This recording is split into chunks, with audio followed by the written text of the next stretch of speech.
সত্যি কথা খুবই হ্যাপি। মনে হয়েছে যে আবার আমাদের দর্শকরা আমাদেরকে সাপোর্ট করতেছে। টি-টোয়েন্টিতে 5 বোলার ছাড়া যাইতে পারবো না। যদি 9 ব্যাটসম্যান নিয়ে যাইতে 3 বোলার নিয়ে খেলা লাগবে। আপনার কাছে যদি সলিউশন থাকে দিতে পারেন আমাদেরকে। নাই, নাই, এটা আর নেই। আপনিও ছেড়ে দেন। ওটা আমরা ছেড়ে দিয়েছি। আপনি যত ছাড়বেন তাড়াতাড়ি খুবই ভালো। রিশাদ, শেখ মেহেদী, নাসুম এরা তো অ্যাজ এ স্পিনার হিসেবে খেলে। ওয়ার্ল্ড ওয়াইড যারা স্পিনার হিসেবে খেলে সাথে ব্যাটিং করে, সব টিমেরই পারে। আর না হয় আপনাকে চায়নাম্যান হতে হবে। না, ম্যাচ হারার পিছনে তো ধরেন ফার্স্ট অফ অল অবভিয়াসলি ব্যাটিংয়ে যদি রান দিতাম ডিফারেন্ট সিনারিও হতে পারতো। ফার্স্ট প্রেস কনফারেন্সে আমি একটা কথা বলেছিলাম যে আমাদের লোয়ার অর্ডারের ব্যাটসম্যানের দায়িত্ব আছে, যে চাই যে আমরা তারা কিছু আমাদেরকে ইনপুট দিবে ব্যাটিংয়ে। সো আজকে জায়গা ছিল, বাট আবারও ব্যর্থতা। টি-টোয়েন্টিতে 5 বোলার ছাড়া যাইতে পারবো না।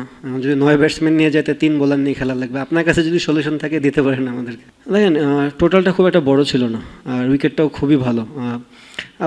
অ্যাটলিস্ট আমি এটা ধারণা করছিলাম যদি আরও 2টা উইকেট ওখান থেকে বের করে নিতে পারি, কারণ স্বাভাবিক বিষয় শরীফুল খুব ভালো বল করতেছিল।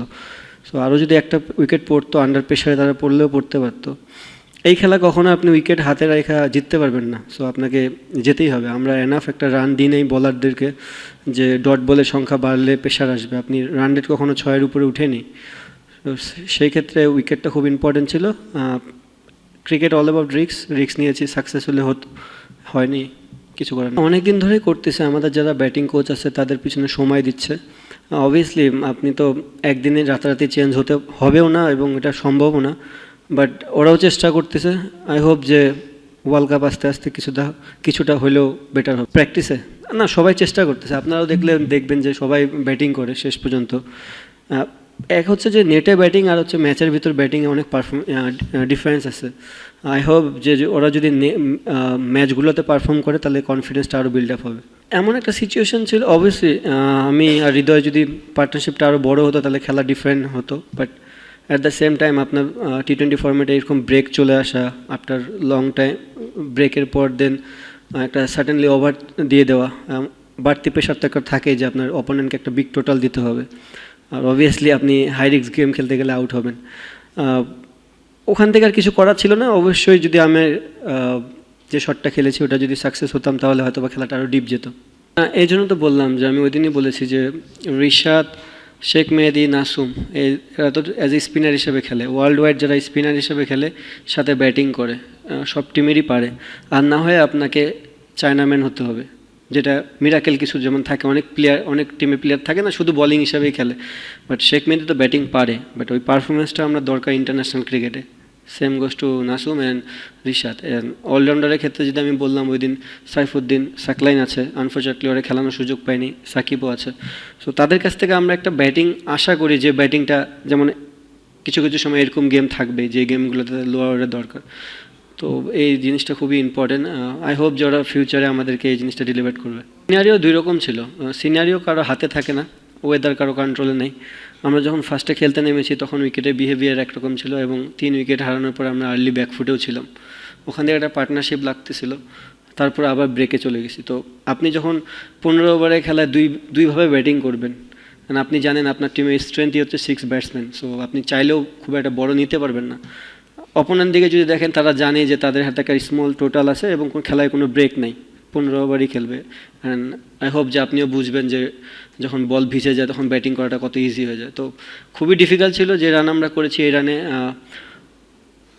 আটকে রাখা, কারণ মিডল ওভারে আপনার ডট বল দরকার, উইকেট দরকার। সো উইকেট ভালো হলে এই জিনিসগুলো খুব একটা। ফার্স্টে সাকলাইনকে দিয়ে বলি, হ্যাঁ অবভিয়াসলি যদি 3টা গেমই হতো তাহলে ডিফারেন্ট সিনারি হতো। আপনি জানেন যে সেকেন্ড গেমটা ওয়াশ আউট হয়ে গেছে। তো অবভিয়াসলি আমরা চাবো আমাদের বেস্ট কম্বিনেশন নিয়েই সিরিজটা জেতার জন্য।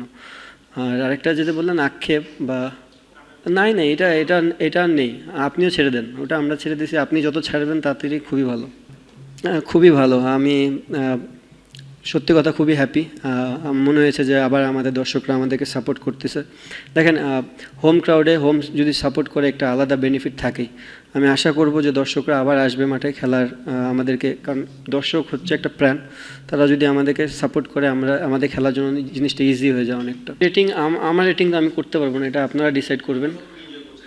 আমি অনেক এনজয় করতেছি। আর আমার ভাবনা অবশ্যই, যেহেতু এশিয়াতে খেলা না, খেলাটা বাইরে, সো আমাদেরকে এশিয়া অনুযায়ী হয়তো বা আমাদের টিমটা আগেরবার সেটেল ডাউন ছিল, বাইরে অনুযায়ী আমাদের টিমে আরও অনেক কিছু আনতে হবে অ্যাজ এ প্লেয়ার হিসেবে, কারণ আপনি যে কন্ডিশনে খেলবেন, যাদের সাথে খেলবেন, খুবই ডিফিকাল্ট হবে।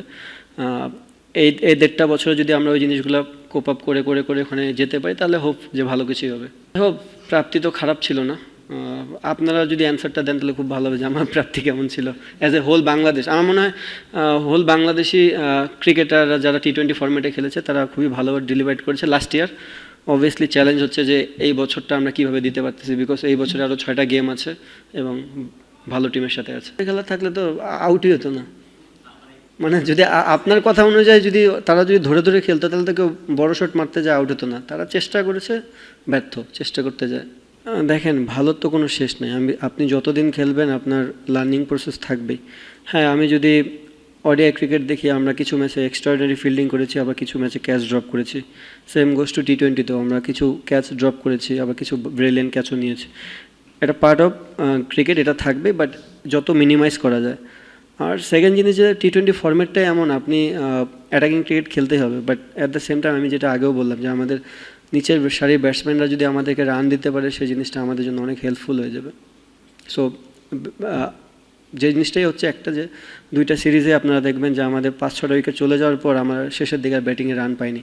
সো এটা ODI ফরম্যাট এবং T20 ফরম্যাটও আমার মনে হয় আমাদের যদি হোয়াইট বল ক্রিকেট ডেভেলপ করতে হয় তাহলে আমাদের এই জায়গাটা নিয়ে কাজ করতে হবে। আপনি যদি নাম্বার 7 একটা ব্যাটসম্যান খেলান তাহলে আপনার 4 ওভার পূরণ করতে পারবো না। তো খেলাই তো 11 জনের, এর ভিতর 5 জন বোলিং করবে 20 ওভারে, কোটা একজন তো 5 ওভার করতে পারবে না T20তে। তো 5 জন বোলারকে তো আমার খেলাতেই হবে। যদি বাংলাদেশে এরকম কোনো প্লেয়ার থাকে আপনার চোখে যে দিতে পারবে 7-এ বোলিং 4 ওভার ব্যাটিং করতে পারবে, তাহলে বললেন এর থেকে আর কেউ আসে আপনার চোখে? ওইটা আমি আপনাকে প্রশ্ন করলাম, এর চোখে আর কেউ আসে 7-এ? আপনি বলেন, আমাকে অ্যান্সার দেন।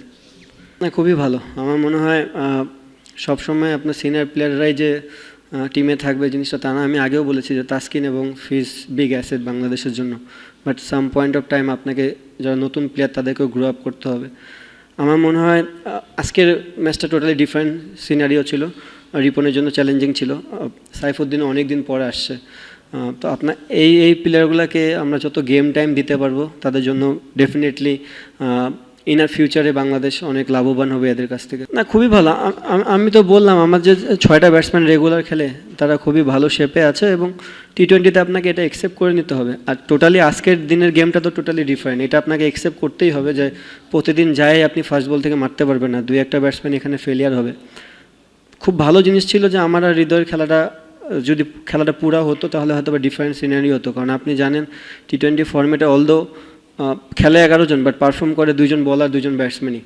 তো আপনি তাদের ইনিংস দেখলেও দেখবেন যে 2 জন ব্যাটসম্যানই খেলেছে। সো যদি ব্রেকটা না হতো, আমি যদি ওখান থেকে ক্যাশ ইন আপ করে 60-70 রান করতে পারতাম তাহলে ডিফারেন্ট স্টোরি হলেও হতে পারতো। বাট এটাই আর কি। আর আমার কাছে মনে হয় না আমাদের যে 6 ব্যাটসম্যান খেলতেছে তাদের নিয়ে কোনো জিনিস আছে, প্রবলেম আছে। But at the same time যারা রিশাদ এবং শেখ মেহেদি, ইনফ্যাক্ট সাকিব বা সাইফুদ্দিন যারাই খেলে না, তাদের কাছ থেকে আমরা একটু ব্যাটিং আসা অবভিয়াসলি। কারণ আপনি দেখেন আর্লি 3টা উইকেট পড়ে গেছে, তারাও একটু আন্ডার প্রেশারে ছিল। বাট জিনিসটা ছিল যখন আন্ডার প্রেশারেও ছিল, রান রেট কখনো 6-এর উপরে যায়নি, সর্বোচ্চ 6.5। সো T20 ফরম্যাটে গুড উইকেটে 6.5 নট এনাফ। সো এটা যদি 7-8-এ যেত তাহলে হয়তো একটা বাড়তি প্রেশার আসলেও আসতে পারত।